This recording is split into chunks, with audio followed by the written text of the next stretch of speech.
समाजातील अनिष्ट रूढी, परंपरा आणि सतीच्या चालीवर घणाघाती घाव घालणारे 18व्या आणि 19व्या शतकात भारताच्या सामाजिक आणि सांस्कृतिक परिदृश्याला आकार देण्यात महत्त्वाची भूमिका बजावणारे दूरदर्शी समाजसुधारक राजा राम मोहन रॉय यांना समर्पित आमच्या व्हिडिओमध्ये आपल्या सर्वांचे स्वागत आहे। आम्ही यांच्या जीवनाचा, उपलब्धींचा आणि चिरस्थायी वारशांचा शोध घेत असताना आमच्यात सामील व्हा। भारतीय इतिहासातील इतर अनेक उल्लेखनीय व्यक्तींच्या परिचयासाठी या चॅनलला नक्की सबस्क्राईब करा।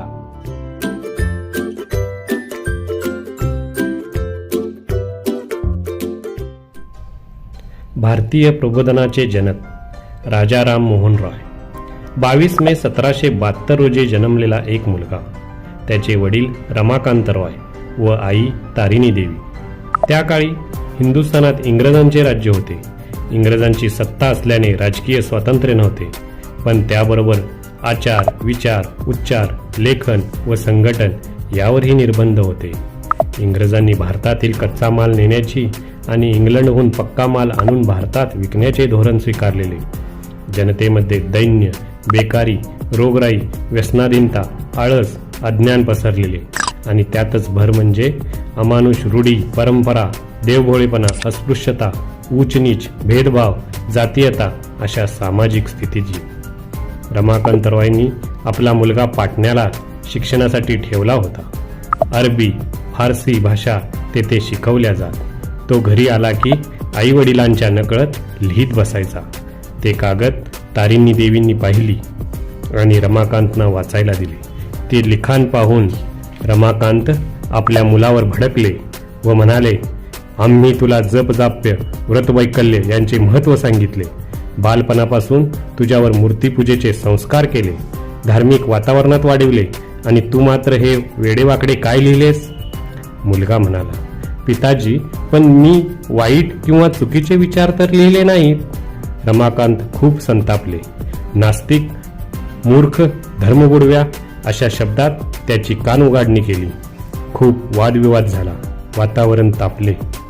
काय लिहिले होते या मुलाने? कोण होता तो? ईश्वर एकच आहे, दोन किंवा अधिक नाही। या एका ईश्वराची नित्य प्रार्थना करावी आणि आपले प्राप्त कर्म आचरित राहावे। ईश्वर निर्गुण निराकार आहे, म्हणून मूर्तीपूजेची आवश्यकता नाही, अशासारखे विचार लिहिणारे हा राजाराम मोहन रॉय। लहान वयात देवाच्या नावानं चाललेल्या लुबाडणुकीविरुद्ध हा माणूस माणसातला देव जागा करून देव अनेक नाहीत, एकच आहे असे सत्य निर्भयपणे सांगू लागला।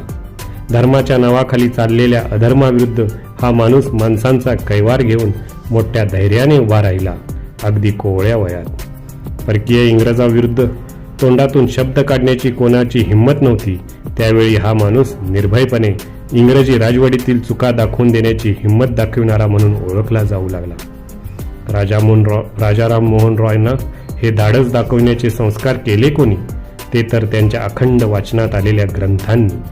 शिवाय घरात त्यांच्याकडे खूप लक्ष पुरविले ते त्यांच्या आईवडिलांनी।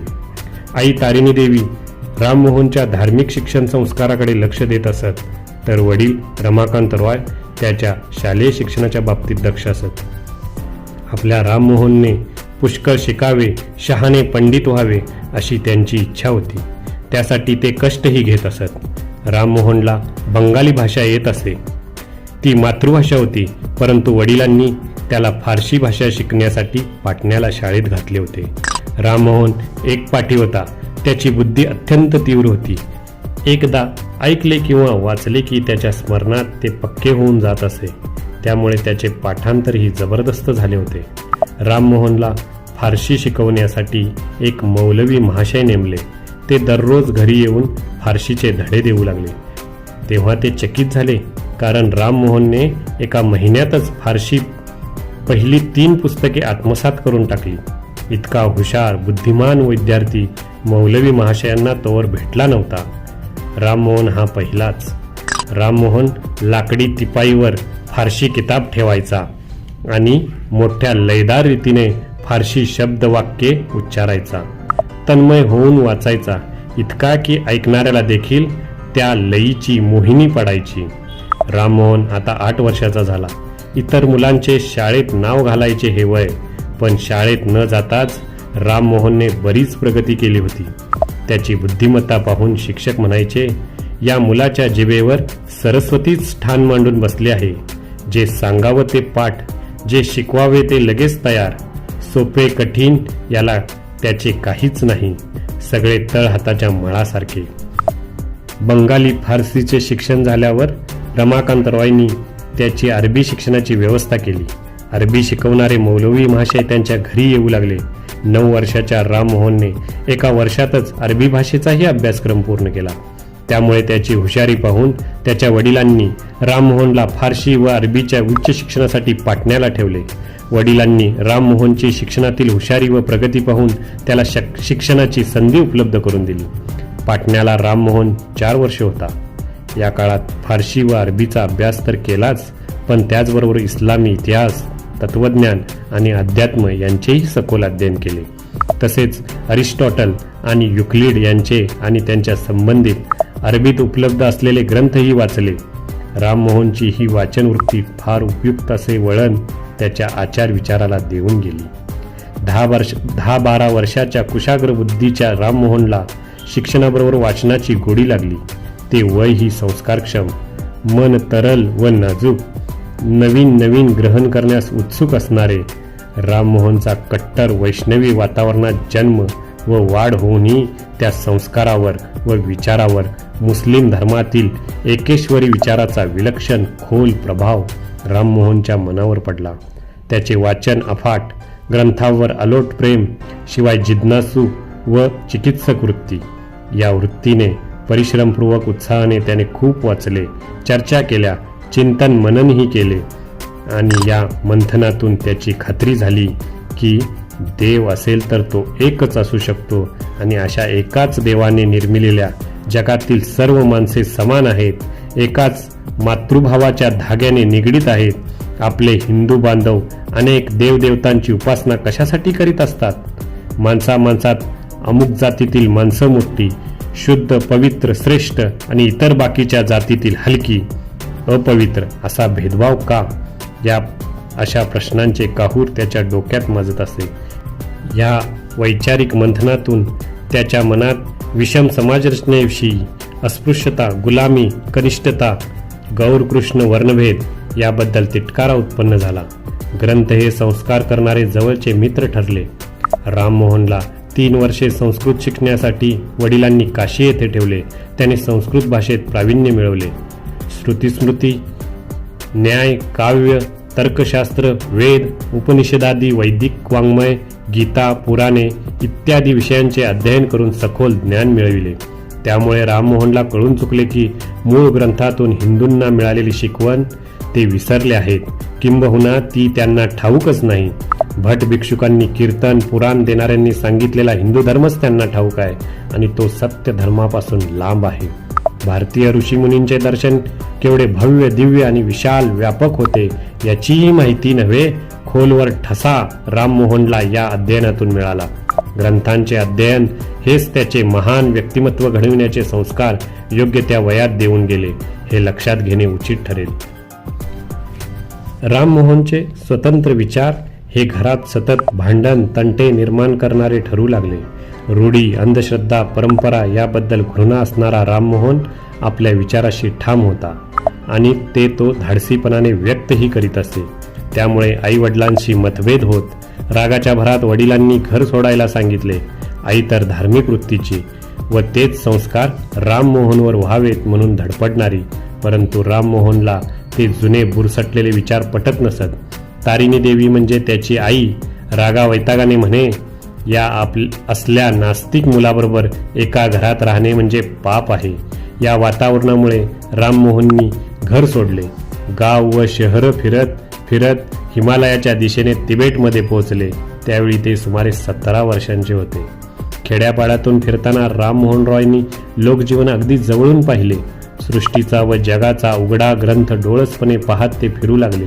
लोकांचे दारिद्र्य किती भयानक आहे, त्यांची रूढीप्रिय व अंधश्रद्धेतून आलेली मानसिक गुलामगिरीची पकड त्यांच्यावर किती घट्ट आहे, अज्ञान व रोगराईमुळे ते किती पिचलेले आहेत, धर्माच्या नावाखाली त्यांचे किती शोषण होत आहे व अन्यायाविरुद्ध न बोलण्याची अत्यंत न्यूनगंडातून आलेल्या वृत्तीचे निस्तेज लोक कसे दिशाहीन आहेत. समाजातील चैतन्य नाहीसे झालेले असून आलेली मरगळ कशी झटकून टाकावी या संभ्रमात पडलेली मंडळी पारतंत्र्यामुळे आणखीनच कळाहीन झालेली कशी जीवन जगत आहेत. धर्माच्या नावाखाली मूळ विचार व तत्वज्ञान बाजूला ठेवून कर्मकांड, अंधश्रद्धा, जादूटोणा व परंपरा यांच्या नावाखाली त्यांचे कसे शोषण चालले आहे इत्यादी बाबी त्यांनी जवळून पाहिल्या. राममोहनामधील देशभक्त व समाजसुधारक खडबडून जागा झाला. ते करुण, विदारक व कळाहीन दर्शन पाहून ते खूप अस्वस्थ व बैचैन झाले. त्यातूनच त्यांनी समाजसुधारकाची नीती घेऊन कार्यास प्रारंभ केला. राममोहन हे परखडपणे आपले विचार मांडू लागले. चर्चा, व्याख्याने, लेख आदींद्वारा ते आपले मत मांडत. भक्कम आधार देऊन ते आपले म्हणणे सिद्ध करून दाखवत. त्यामुळे त्यांच्याशी वादविवाद करण्यासाठी आलेल्या मोठमोठ्या पंडितांनाही हार पत्करावी लागली. राममोहन यांची अफाट बुद्धिमत्ता, ग्रंथ वाचनातून आलेलं सकस ज्ञान आणि मनन चिंतनातून आलेली विचारांची खोली इतकी उच्च दर्जाची होती की अनेक पंडितांना आपले ज्ञान किती खुजे आहे, बुद्धी किती तोकडी आहे हे लक्षात येऊन खजील होत असत. 1811 साली कलकत्ता येथे जगमोहन नावाचे गृहस्थ यांचे निधन झाले. ते राजा राममोहन रॉय यांचे बंधू. जगमोहनच्या पत्नीने सती जाण्याची तयारी दर्शवली तेव्हा तिचा दीर तिला म्हणाला, तू सती जाऊ नकोस, मी तुला शिक्षण देईन, तुझा सांभाळ करीन. पण धीराच्या सल्ल्याप्रमाणे वागणे आणि त्यावेळच्या रूढीविरुद्ध जाणे याचे धैर्य वहिनीच्या ठिकाणी नव्हते. धार्मिक संस्कार झाले, चितेला अग्नी देण्यात आला, ज्वाळा उठू लागल्या. त्यात त्या साध्वीने उडी घेतली, परंतु ती किंचाळत बाहेर येऊ लागली. भोवतालच्या लोकांनी लांब लांब बांबूंनी ढोसून आत ढकलले. तिचा आक्रोश ऐकू येऊ नये म्हणून नगारे वाजविले. दीर म्हणजे राजाराम मोहन रॉय. त्यांनी वहिनीला वाचविण्याचा प्रयत्न केला. ते म्हणाले, हे सती जाणे नव्हे, तुम्ही लोक या स्त्रीचा खून करीत आहात. पण भोवतालच्या लोकांनी त्यांना ढकलले. ते बेशुद्ध पडले. काही वेळाने शुद्धीवर आले. समोर जळून गेलेली चिता दिसत होती. तिच्याकडे पाहत त्यांनी प्रतिज्ञा केली, बंगालमध्ये सतीची ही राक्षसी चाल बंद करण्यासाठी मी आमरण प्रयत्न करीन. 1812 सालापासून राममोहन यांनी सतीच्या चालीविरुद्ध लोकमत बनवायला सुरुवात केली. या कामी पाठिंबा असलेल्या तरुणांचे पथक तयार केले. विधवांचे जीव वाचविण्याचा ते प्रयत्न करीत. लोक त्यांची निंदा नालस्ती करीत, टवाळी करीत, पण लोकशिक्षणाचे खडतर व्रत त्यांनी चालू ठेवले. शेवटी त्यांनी सतीबंदी सुधारणा घडवून आणण्यात यश मिळवले. 4 डिसेंबर 1829 रोजी लॉर्ड बेटिंग भारतात सतीबंदी कायदा जारी केला. 4 डिसेंबर 1829 हा परतंत्र स्त्रियांच्या दृष्टीने जसा मुक्ती दिन होता, तसाच राजाराम मोहन यांच्या अथक प्रयत्नांचा लाभलेल्या फळाचा यशोदिनही होता. राजाराम मोहन रॉय यांना भारतीय प्रबोधनाचे जनक म्हणून गौरविले जाते. हा गौरव अत्यंत उचित असाच आहे.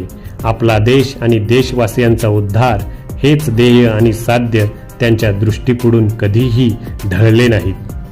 वेळप्रसंगी इंग्रजांना धारेवर धरले, पण त्याचबरोबर स्वदेशातील अडाणी, स्वार्थी, धर्मांधता, दुष्ट, रूढी परंपरा इत्यादी दुर्गुणांबद्दल आपल्या देशबांधवांनाही तेवढ्याच कठोरपणे खडसावले होते.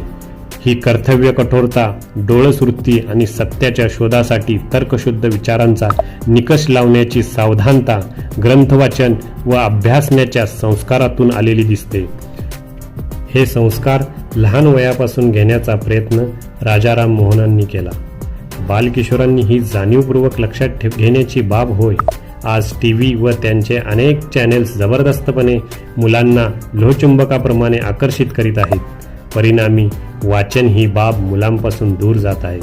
आज क्रीडांगणे ओस पडत आहेत. ग्रंथालयातील पुस्तकांवरची धूळ झटकली जात नसून ते वाचकांच्या प्रतीक्षेत आहेत. राजाराम मोहन रॉय हे विश्वमानव बनले. यांनी अमानुष रूढी व परंपरा यांच्या विरुद्ध अत्यंत जिव्हाळ्यानं आणि मोठ्या शौर्यानं बंड केले. ते ग्रंथ अभ्यासून, त्यामुळे झालेल्या संस्कारित मनोवृत्तीमधूनच.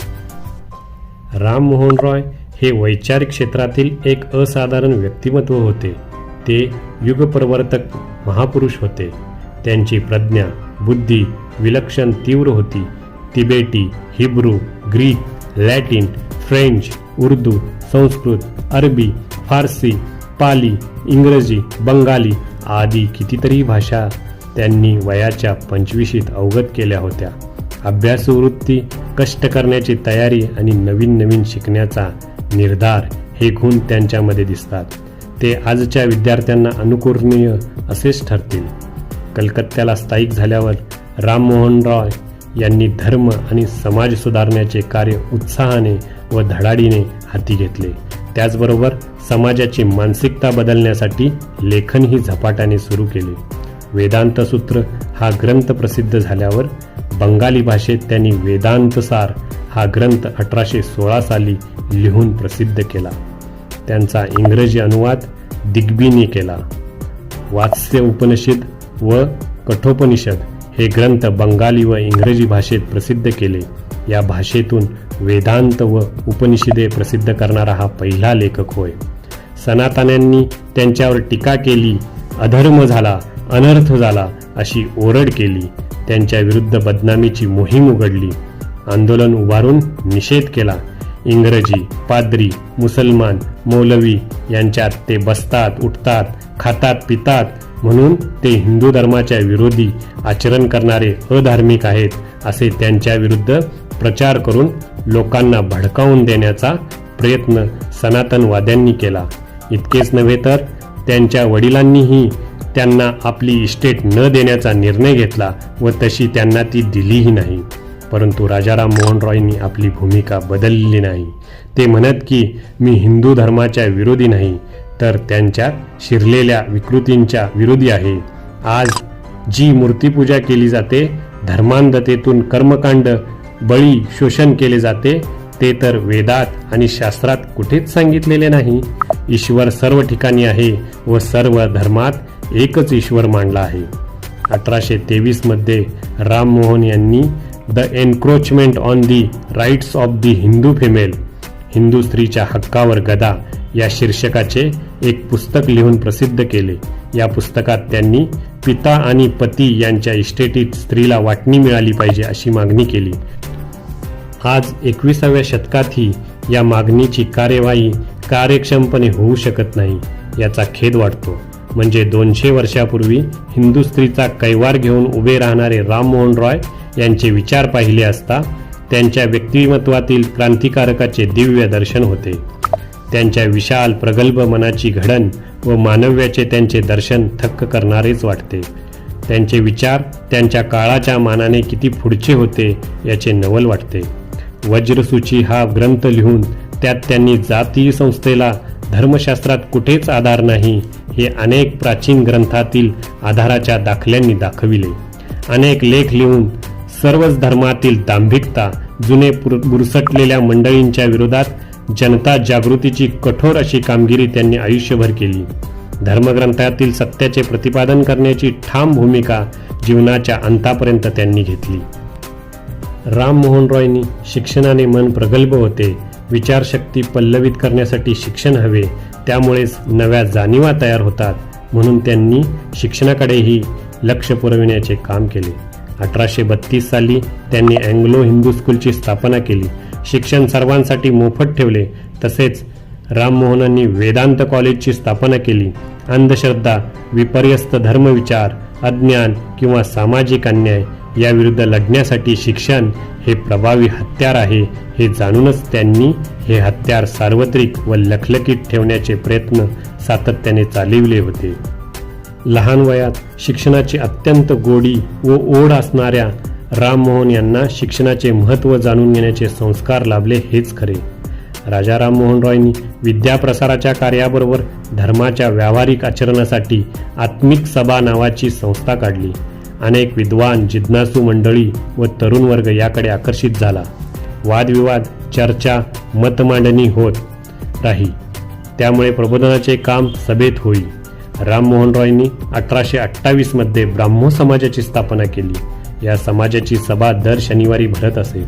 रूढीची बंधने, जातीभेद, सतीची चाल, पोथीनिष्ठा, शब्दप्रामाण्य, समुद्र पर्यटनाला विरोध यासारख्या टाकाऊ व जुन्या परंपरामधील फोलपणा दाखवून दिला जाई. वेदपठण, उपनिषदांचे वाचन आणि राममोहन यांचे प्रवचन व शेवटी प्रार्थना होऊन सभा संपत असे. भारतीय प्रबोधनाच्या वाटचालीत राममोहन यांच्याप्रमाणे त्यांनी स्थापिलेल्या ब्राह्मो समाजाला देखील एक महत्त्वाचा टप्पा म्हणून विशेष असे स्थान आहे. अज्ञान, अंधश्रद्धा, जंगली रूढी, असत्य धर्म, स्त्रीचे शोषण या विरोधात राममोहन यांनी जीवनभर लढा दिला. त्याप्रमाणे इतरही क्षेत्रातील अन्यायाविरुद्धही युद्ध म्हणजे शाब्दिक व कृतिशील अशा हत्यारांची माध्यमे वापरून लढा दिला. मीठ धोरणाविरुद्ध जनजागृती करून आंदोलन उभे केले. मिठाच्या प्रश्नावरून परकीय सत्तेशी झगडा करून न्याय मिळवला. त्यांच्या हृदयात गरिबांविषयी अपार दया, करुणा व सहानुभूती होती. ते त्यांच्या हितासाठी पडतील ते कष्ट झेलण्यास तयार असत. म्हणून जमीनदारांच्या विरोधी भूमिका घेऊन शेतकऱ्यांकडून अवाजवी होणारी वसुली, दंड चुकीचा आहे हे दाखवून दिले. इंग्रजी कंपनीला सांगितले की शेतकऱ्यांकडून शेतसारा वसुलीला प्रतिबंध झाला पाहिजे. जमीनदारांच्या शोषणापासून त्यांना वाचवावे. राममोहन रॉय यांच्या व्यक्तिमत्वात उत्साह व आशावाद पुरेपूर भरलेला होता.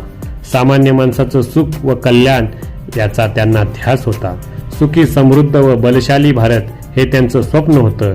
यासाठी पडतील ते कष्ट घेऊन झगडणारे ते विचारवंत, प्रज्ञावंत, कृतिपरायण व प्रबोधनकार होते.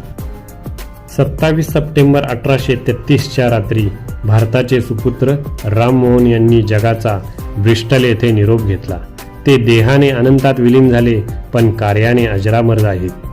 परमेश्वराच्या एकत्वावर दृढ विश्वास ठेवणारा एक सच्चा मानव हे त्यांच्या समाधीवर कोरलेले वाक्य त्या महापुरुषाच्या विश्ववादी भूमिकेची आठवण करून देत राहील.